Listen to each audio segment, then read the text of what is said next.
offended the Jews, and about you were sick and tired of hearing about the Holocaust. To say that when we're not sick and tired of hearing about black lynchings in the South and so on, I mean, we're still sympathetic. And what incredibly bad timing. After visiting the Holocaust site, the tour guide asked me how did I feel about it. I said, one has to have a sense of tragedy, and I think it's real tragic.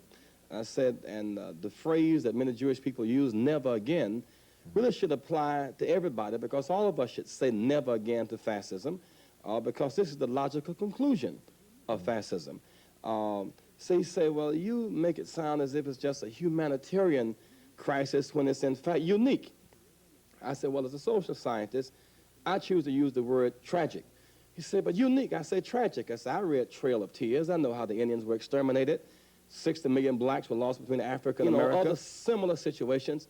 And so he became offended because I chose to use the word tragic rather than unique, which reflects a certain hypersensitivity that we must have a new formula in the Middle East that represents more balance in our policy. We must be concerned about Palestinian justice, Lebanon's territorial integrity protected, and normalized ties with the Arab world.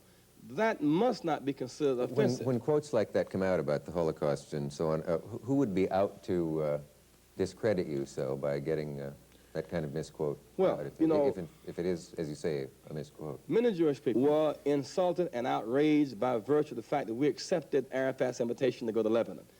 And therefore, there were many who simply attempted to sabotage the trip by trying to discredit us and therefore make our meeting with him an irrelevant trip as opposed to a relevant trip. One of the guys who helped to deal with our ticket arrangements, getting a travel agent, he became so irate over the fact that we were going to meet this anathema, this guy called Arafat, until he just simply went in rage and lost all sense of emotional balance. He did a press conference. I mean, this is a man who worked for you? No, he did not work for us. See, that was a lie he told. He did not work for us. When you had your picture taken hugging Arafat, that, of course, offended a lot of people who strange bedfellows to be hugging a member of the PLO, an organization not unassociated with terrorism. It's a matter of respect. In that part of the world, one of the common cultural ways of greeting people is with an embrace and a hug on both sides.